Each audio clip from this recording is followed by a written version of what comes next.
Hello and welcome to the Big Match Theory. I'm Mangesh and I'm joined by two of my dear friends, Rohit and Abhishek. Let me start by wishing you all of you a very happy and safe Diwali. I hope you have a good time with your loved ones. And on this joyous occasion, you can make our Diwali better by following us on social media. We are on Spotify, on YouTube, and on Instagram. And our Instagram ID is tbmt.pod. So, boys, how is it going? How was your weekend without football? No, the reason I laughed is I thought you were going to say on this joyous occasion we want to bring everybody's mood down by talking about United going to Anfield. That's why I laughed. But I mean, it's been good, man.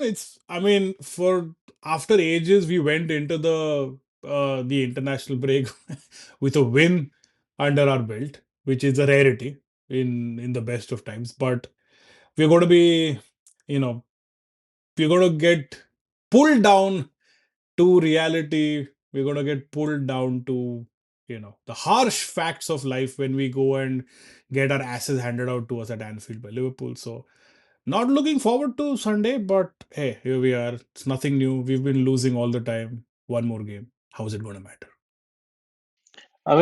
I don't know how you're saying that. I do. You do realize the last three Liverpool results are also what they've been, right?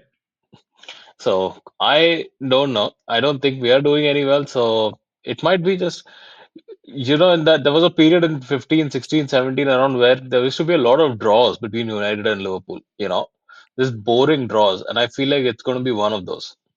Either it's going to be one of those, or it's going to be one of, like you see this. Yeah. That's because the last time this happened, when this happened, it was literally the same scenario. When United came to Anfield, it kind of felt like, okay, United were coming into Anfield with good form, and Liverpool were not doing so well, and the result was completely upside down. Uh, So I am not expecting much. okay, I really like that we are not even pretending that we are interested in any other game than the game on Sunday. You know what? To be frank, I don't even know what other games are on Saturday or Sunday, which is always good considering we say that we are running a football podcast and somebody just asked, oh, what other games are there? Oh, I don't know. I just know about United and Liverpool. So Yeah, so should we just jump straight into the game? And yeah, so we are talking about the first Northwest derby of the season. It's Liverpool versus Manchester United. And I have a hot take. And I think I've talked about this in the past, but my hot take is hotter than Rohit's take about Gyökeres and Arsenal. Uh, I think for the neutral, Manchester United and Liverpool games are boring. They are not entertaining. They are not entertaining. I mean, uh, we know so many great United Arsenal games, so many great United Chelsea games, including the Champions League final. And in recent times, we have seen so many very good Liverpool Man City games. But United and Liverpool games, I mean, either they are awfully one sided, like the 7 nil or the 4 nils, or they are draws. There is nothing in between. And the reason could be that both teams have rarely competed together for the title. The only time we have seen it, it was in 2008 9. And nothing after that. Why would a neutral fan enjoy it? To be honest, a neutral fan would not. I don't know. You're right in the sense that it's not been as exciting as some of the Liverpool Man City games. But it's been awfully one-sided in the last 10 years. That's for sure. Overall, if you see, like, a lot of these games have been awfully one-sided. Like, the pressure of the game is too much. I hate going into Liverpool United, no matter what form, right? The stress that you feel going into Liverpool United, it's horrible. I hate it. But it's still, you're right. For a neutral, it might be, it used to be entertaining in the past days because it used to be a very, you know, uh, it used to be a real rivalry, and a lot of the players of the past used to actually go at each other. Nowadays, it doesn't really happen that much, and it's been awfully one sided. You're right. I don't. I would. How many exciting games do you remember between Liverpool and Man United in the last 10 years? I'll go back to 25 years. So we are talking about 50 games. Out of this 50 games, how many games were contenders for the game of the season? Hardly any. But I think one point that Abhishek touched on is very pertinent here is that I think the pressure gets to not not just us fans, but it gets the players as well. Because it doesn't matter if you're at Old Trafford, it doesn't matter if you're at Anfield. I mean, it almost seems as if, at least for the initial part of the game, the focus is purely on securing yourself, securing your gaps. Even if you aren't getting being too adventurous, just trying to, because even if you guys remember the 7-0, right? If I remember correctly, going into halftime, Liverpool were up by only a couple of goals, right? Just 1-0. We just Sorry, scored like 1-0. in the 44th, and that too Yeah, towards the end of the half. right. So Liverpool were only up by a goal. And if you'll recall that game, it's not like Liverpool were steamrolling United in the first half. I mean, Absolutely not. that was a freak result because Absolutely not. some of the Yeah. goals that went in the second half were, I mean, it was just a bit of a joke. Outstanding. Yeah, Yeah. sure. And even some of the other games, like even if I were to go back to some of the wins that United had in the last 3 or 4 years under Fergie, right? We had a 3-0 at Old Trafford, we had a couple of other wins, and all of that. It At the end of the game, it never felt like we've gone out and trampled over Liverpool as much as it just there was a sense of relief that okay, at least this game's done. So I think that's just the DNA of the game where players are, they're a little scared or they're just a little in their shell where it's safety first. And I don't think that's really going to change much. Yeah, there is a possibility. Exactly. That's my point. For us, it is the most important game of the season. We are at our most nervous. It's too much to take at times. But a neutral would always remember the famous 4-3 game between Liverpool and Newcastle over any of United Liverpool games. And to Abhishek's second point, Abhishek said something like, "Oh, if the scenario is same." No, the scenario is not the same. We are shit. We have had one win. We are yet to win away since March. And just add our abysmal record at Anfield. Our last win was back in 2016. That was Klopp's first game against I don't United. I don't think Since you since understand. This is more of wishful thinking because I would love to see a repeat of what happened last time of this result right here. So it's more wishful thinking. I know that United are actually way worse than they were at any point under Ten Hag. There's no doubt about it. But yeah, I mean we are not in great form either. Which is why I started off saying I feel like this is going to be one of those boring nil-nil draws or something like that.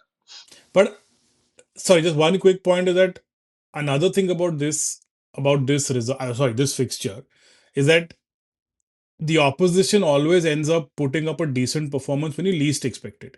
Because if you remember last season, we had a 2-2 at Anfield. Nobody gave United a lick.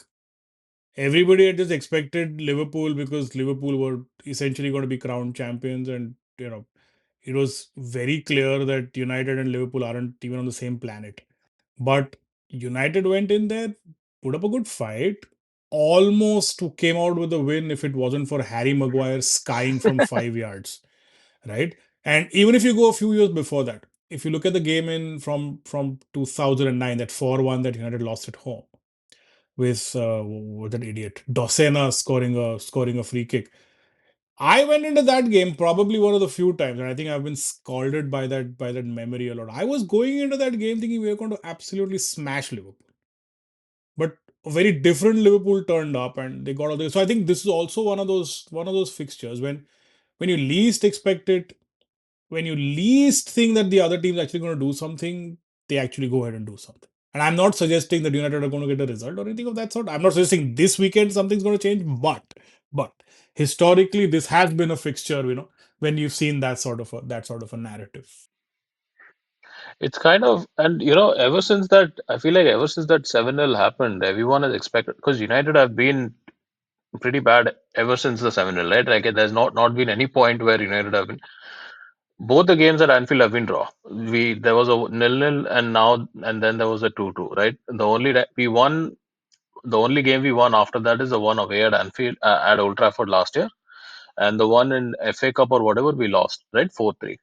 So so even though, because I remember it very well after the 7-0, everyone, because the form, Liverpool's form hasn't changed really. Like we've been in good form in the last couple of seasons, and everyone has been expecting, oh, it's going to be one of those results again. I think last year also everyone thought, okay, it's good. And United actually turned up. United played really well. And I remember, I think Bruno Fernandes said after the game that why is it that we turn up to a game like this, but we can't produce results like this, through the rest of the year? And that 7-0, I remember that 7-0 very well because I remember in the first half, United had more better chances than Liverpool actually did. I know Bruno had a headed chance, and there were I think there was one or two more good chances, right? Hoyland or someone had. I don't know if Hoyland was there, but anyway. And after the first goal went in, second half, I think you guys just collapsed. I mean, who scored the second goal? I think was it Darwin Nunes, maybe. But the No, minute, but some of man, I mean, I don't want to go on about it 7. Some of the goals that went in were just. I don't think those goals would have gotten into the back of the net at any point in any era. It was just ridiculous. Some of yeah, the stuff the that was Salah goal, happening. for example. Yeah, No, the Salah all of goal, it them. was just a rebound. Someone Yeah, just, yeah, yeah. you couldn't clear in it. Salah was literally there. Salah, both of Salah's goals actually. They were just pretty shit defending. But yeah, I'm looking. It's yeah. I'm looking forward to it, but I'm also not looking forward. I hate the pressure with that game. Okay, to ease the pressure, I have a trivia. One question for you guys. Before 2008-9, when was the last time both United and Liverpool finished in the top two? Top two. Yeah, one team first, the other team Oh, second. was it 2001 or 2002 under Gerard Houllier? No, that Arsenal won and Liverpool finished second. Arsenal would have won, no? Yeah, Okay, because we finished second under Houllier once. I know that, but yeah, okay, so yeah. Arsenal. And it wouldn't have been at the start. I don't think Liverpool finished second in when the Premier League era started in '92. That's I'm correct. guessing it's before. It's sometime in the '80s or something. I don't know. Even before that, It's maybe. I don't know. 1922. no, but not that far. But it Okay. was 1987-88. It was Ah, Alex yeah, yeah. Ferguson's first full First season. season. Oh, okay. Gotcha. First full season. Ferguson did 86, but 87-88, Liverpool finished first and United second. It's been, I just imagine I mean, the greatest rivalry in English football, and there are only two incidences in last 40 years, 40 odd years, when these two teams were competing for the title at the same time. No, I was just going to draw parallels, right? Like if you look at the NBA, right? Uh, so the two teams that have won the most titles are the Celtics and the Lakers, and throughout the '80s, I think it was, I don't know, out of the 10 years, I think some 5, 7, I don't know how many finals were almost always Celtics and Lakers. In the La Liga, it's almost, I think, apart from Valencia winning a title here and there and Atletico winning a title here, and it's almost always been Barcelona and Real Madrid. You look at across sports, right? I mean, look at majority of the sports. Say the top two or the top three, maybe successful teams. They've always had a one-on-one with each other at some point. I think for the two teams that have won the most league titles in England, and they've not really had a one-on-one go at the title, which is very weird. I think. Yeah, but yeah, talking about the game, Rohit, what do you think will be United's starting lineup? Who do you think will play? So yeah, I think we'll play a 4-3-3. No, of course we won't play a 4-3-3. It will. I think we'll. I'm interested to see how Senna Lamens does because I think it's going to be his first big test. First game away at Anfield. If he manages to make up for a few good saves in the first half or so, then I think his confidence will be right up there. Uh, I think we'll I think we'll just go with, unfortunately, with Shaw, Euro and Delete. I don't want to see Maguire. I can't see that guy take 3 hours to turn when Mo Salah is turning his insides out. I think we'll probably see Bruno, and unfortunately, I think we'll we'll see Casemiro, but I don't want to see Casemiro in the middle because the Liverpool midfield three will swarm him, and we need legs. So I hope it's Ugarte who starts ahead of Casemiro. I think we'll see Ahmad and Dorgu start. I'm not sure if Dallo is gonna be given a go. And the front three pretty much pick themselves. I think at this point, Mount picks himself ahead of Cunha. And Cunha is going to be an excellent option off the bench till he sort of gets in the groove. And Mbuemo and Sesko again just pick themselves. Yeah, I That's think. my 11, I think. See, Amorim has a habit of tinkering with his back five, and I think we played well against Sunderland. It was a good performance, but I don't want to see Dalot at any cost. I would rather have someone like Dorgo on the left hand side. And what we did well against Sunderland was Ahmad and Mbumo. They were linking up really well from the right hand side. Yeah, I'm not sure if that's going to happen. So actually, that's the thing with this manager, right? We don't know what the starting lineup is going to be. I mean, logically, it makes sense to have almost the same team with a slight tweak. But as you rightly said, I really don't want to see Magwar this time. Euro has to play at any cost. Look, I mean, we all know this, right? United are going to be pinned back, right? Liverpool are going to swarm United. We're essentially going to play with the back five. Um, what if you're going to play with the back five? What becomes hyper critical is for Bruno and Casemiro or Ugarte, whoever is going to start next to Bruno, to keep their positions. I mean, Bruno, even on his best day, keeps wandering off here and there. And I don't want to go into player batching, which is my forte, but man, I really hope Bruno keeps his head. It's away at Anfield. Just play to your role, man. Sure, you're a number 10, you should be playing 10, blah, blah, blah. But I mean, you're at Anfield, be a captain, stick to your responsibilities. Because I know Mount will do it. I know Mount will do whatever is asked of him. I know Mbumo will do whatever. I know Sesko will, he'll throw a few elbows here and there. He'll do all of that. Bruno is going to have to stick to the game plan. He's going to have to, be a coach's player rather than go on one of his nonsensical, crusades from the middle of the park. So if you're able to keep our shape, we could possibly get out of Anfield with a draw.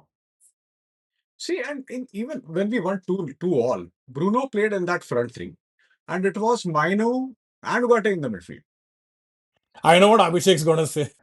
I thought I heard Mangesh say when we won 2 all. Or did I say that? Yeah. Two, That's two. where that's where we are at the moment. It feels like a win, right? Yeah. I did not even realize. Yeah. Yeah, I know. I Sorry, did not even I didn't realize mean that. to interrupt. I didn't mean to interrupt. Sorry, go on. Yeah, yeah. But I think the only upper hand we might have this game is our front three is linking up well. But if we start pressing, I see Mount will play for sure. But if we press too much, Liverpool are going to slaughter us for sure. Yeah, We Abhishek, can't. go. We won't. Sorry. We just Yeah. just sit back, absorb the pressure, and that's it. I mean, okay, I know, but uh, we have some injury issues going on at the moment in our team as well, right? First of all, we don't have a center back next to Van Dijk. Konate came back with an injury. We don't. There is no center. So I feel like we're going to have to play like Gravenberch or someone is going to play center back. At in the game, unless because I thought I saw Konate came back with something from because he had to leave early, right? So he came back with some injury. He's not going to play. Allison is out. So it's going to be Mohamed Dashvili who's going to start. It's Mohamed Dashvili actually did well against He did Chelsea well. as well. Yeah. Yeah, but again, this is the biggest game of biggest game of the season, so it's a good test for him. We obviously have a right back problem, which I have no idea who's going to play. The one good thing, the one positive thing that I'll say that a lot of Liverpool fans saw is that this international weekend, the Liverpool players did actually very well for their international teams. They played, most of them played very well. Did you see Netherlands? I saw the Netherlands game. They look like a totally different team. I don't know what has happened to them. They played really well, and I think I was reading up on like Twitter and Reddit, and a lot of Netherlands fans couldn't believe it as well because they are actually playing very well. Uh, The Liverpool lineup, I mean, I do hope we start Robertson, first of all. Even though Korkes did actually well for Hungary, but I do hope we start Robertson. You I think don't he'll know who's going to start start on the right. Robertson against United after not starting him all season? I don't know. I don't know. I don't know. I mean, that's the thing, right? He may not, given the fact that Kirkish has not been doing so well, and still he's just been starting all the games. He might just select Kirkish, but I do hope Robertson plays because Robertson has been playing well. Who else do we have? Who are the midfielder who are going to swarm all over United? I'm just trying to think of that. If Gravenberch has to play defend as a centre back, so we have what? So we have McAllister. Florian Wirtz, of course. Almost forgot about him. Uh, You almost forgot about a guy who spent 100 and something million pounds. I watched the Germany game. That guy is everywhere. He has some. The thing he's actually not getting right. He's not able to get any goals or assists, but he's doing a lot of good things. I mean, I was watching him, and he took a free kick, he hit the post.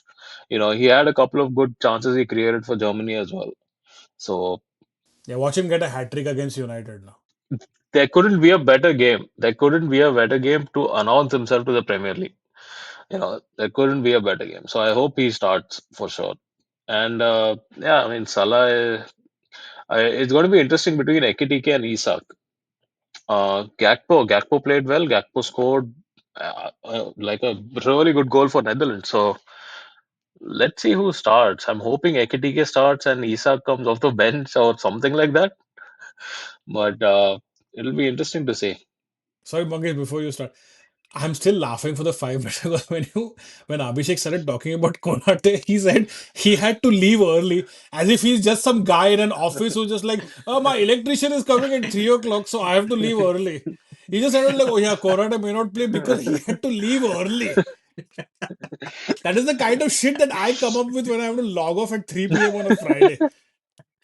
He had to leave early. I'm actually laughing more at the fact that Abhishek is name dropping all the players while trying to sound concerned. And I think he knows that he's the guy. I mean, that is so damn funny, and he can't contain his laughter right now. No, I mean you can name drop, but you can name drop the players. The player names can be big. Like on paper, the Madrid Galacticos should have won everything. Did they? No, they won just one league title between them, right?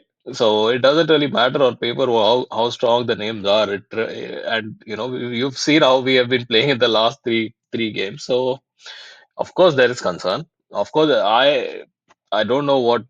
Yeah, the concern really is tactically. What the hell are we doing at the moment? Okay, well, that's going to decide how Diwali is going to be. Yeah, that's what everyone is saying, right? The United Liverpool game is going to decide our Diwali. So just today, by the way, just today I went in and picked up about 2 kilos of rava ke laddu. So I mean, I'm either going to binge eat out of sadness or I'm going to binge eat out of happiness. I don't care. I'm going to binge eat my laddus anyways. So. Oh God! The one thing that really pisses me off is the love fest at the start and at the end of the game. And players hugging and kissing in the tunnel when you are playing against Liverpool. That just does my head in. That just does my head in. And I remember talking to someone on Twitter while I was going on my rant about players about this love fest, and other people were like, "Hey, it's okay, man. It's not okay, man. You're going to play Liverpool. You're going to play the biggest game of the season." And yeah, come on, man. I actually agree with Roy Keane on this that when he was pissed off, that there was not a single yellow card in the Manchester Derby. Manchester Derby of all games. Yep. Yep, that's one thing I like. I still like about the Merseyside derby. Yeah. That's not happened. That's not happened. It's no way. It's not friendly at all. No matter what players come, have gone. Forget about the players. David Moyes was having a go at everyone. David Moyes is about 84 years old at this point. He was having a go at the officials. He was having a go at some of the other players on the bench.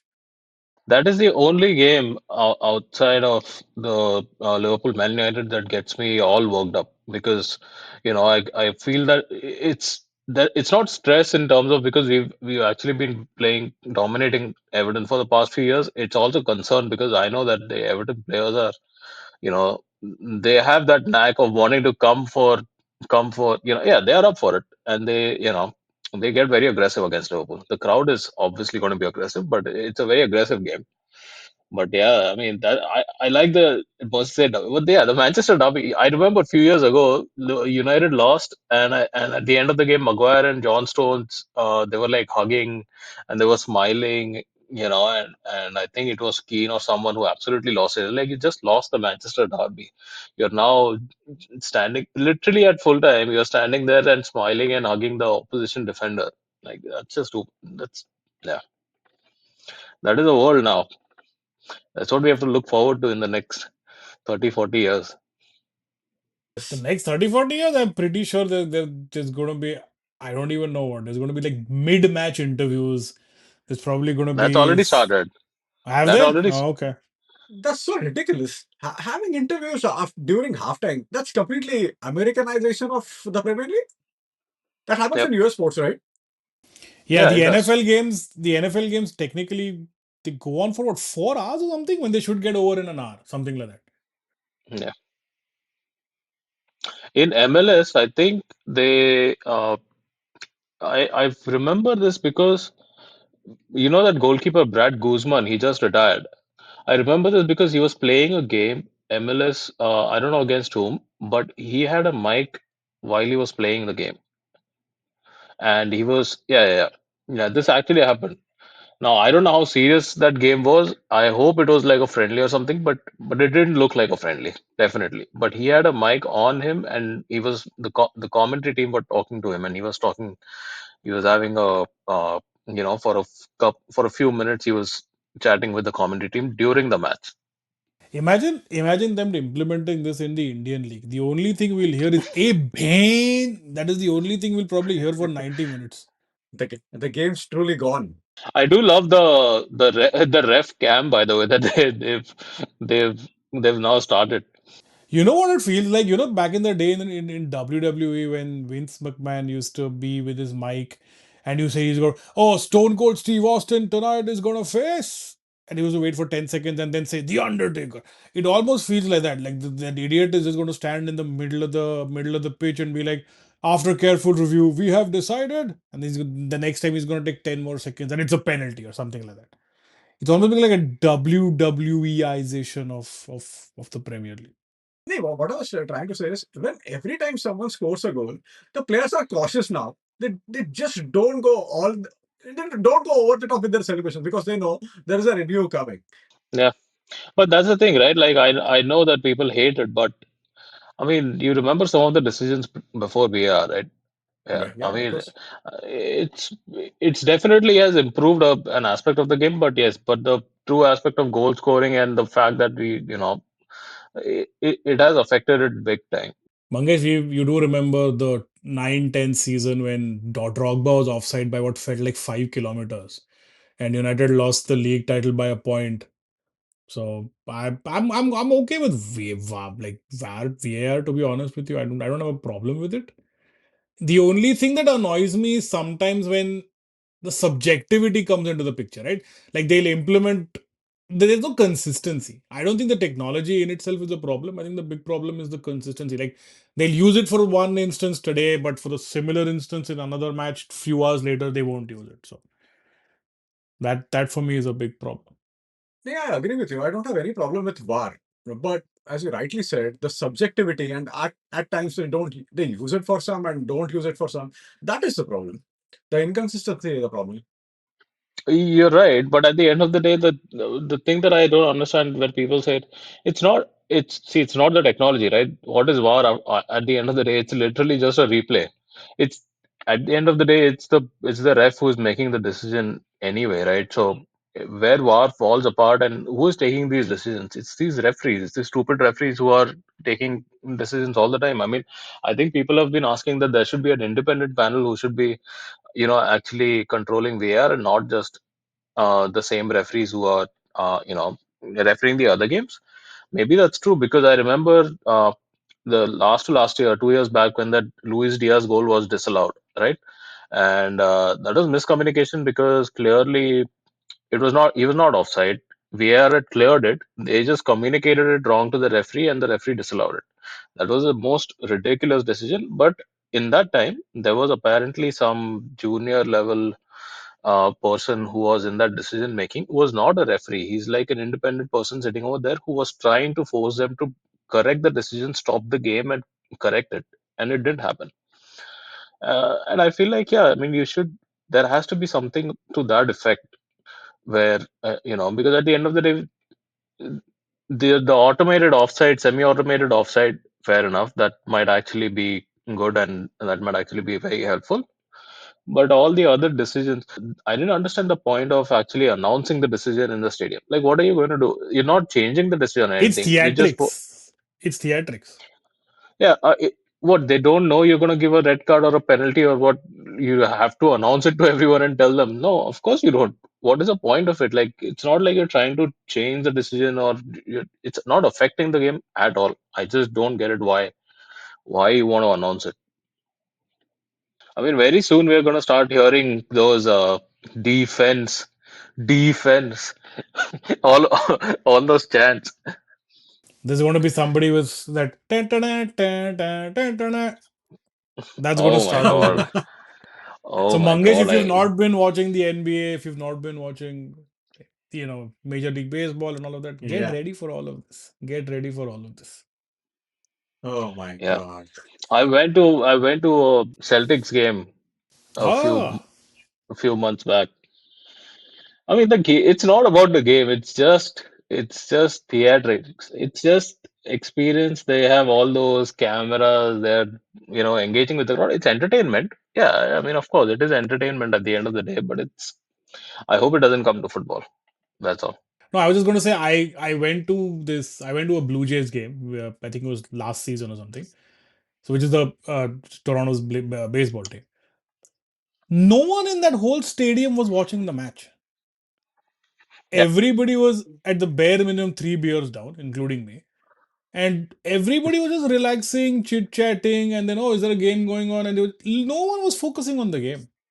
Or at least I wasn't focusing on the game. I don't know, but let me not talk about others. But it's more of the experience, right? It's more of Yeah. going to the game, getting a few drinks in, just having fun, and then just leaving before the game ends just to beat traffic. It's that sort of thing. But So what I was saying is Americans are very good with theatrics. You watch the wrestling, you watch the UFC, and yeah, UFC is a very good sport. But the theatrics, the build up, that's really good. That's quality, and I think that is yeah, something people are trying to do in England. But yeah, see, basically, what is IPL?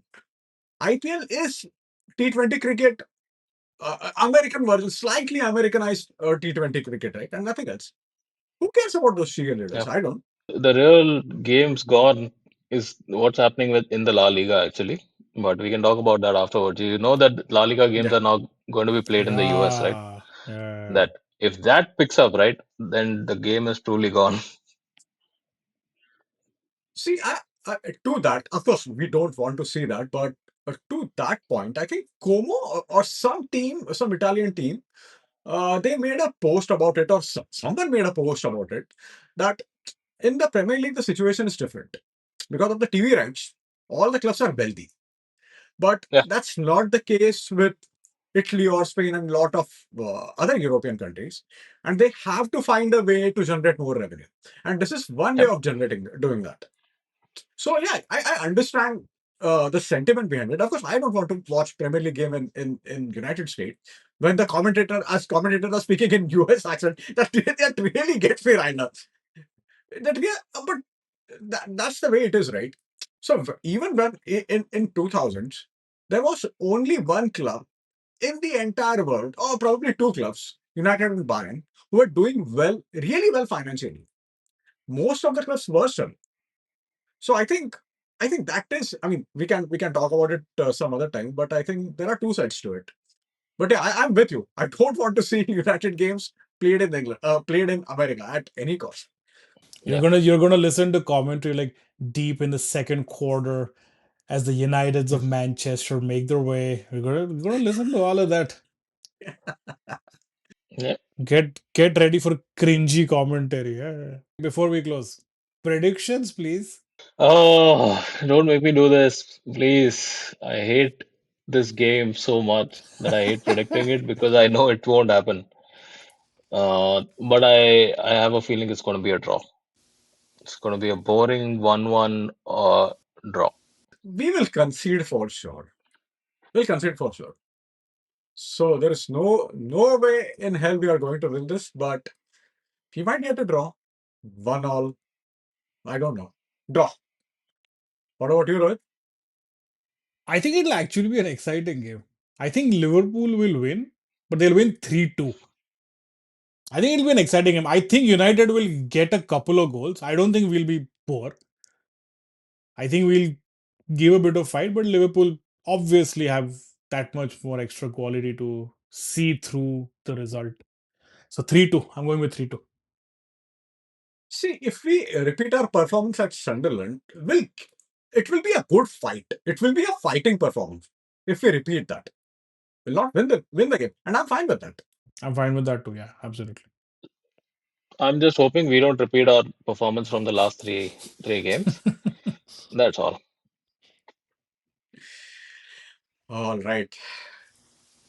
Thank you, Rohit. Thank you, Abhishek. Thank you, everyone, for watching. We'll meet you again next week when Abhishek is gloating again and me and Rohit are flying again. Thank you so much. Hopefully, Bye. fingers crossed. Bye. Bye.